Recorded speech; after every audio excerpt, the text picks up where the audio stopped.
this is Prophet Rob Sanchez, and we're going to get into the Word.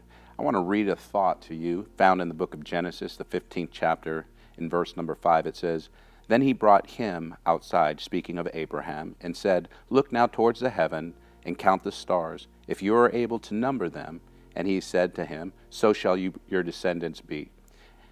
And he, Abraham, believed in the Lord, and he accounted it to him for righteousness."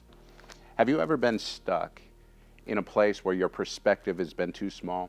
Abraham was in a place where he was without seed, without son, and God wanted to bless him. I believe that God wants to do the same thing for you. His desire is to bless his people. But sometimes our perspective becomes narrow, becomes small, and we become stuck in what our own hands can create.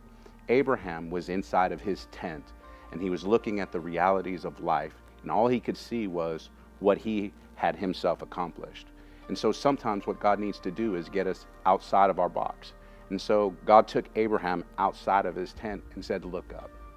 Today, if I could challenge you, this is what I would say. If you're stuck in a circumstance or a situation, all God wants you to do is come outside of that situation and begin to look up.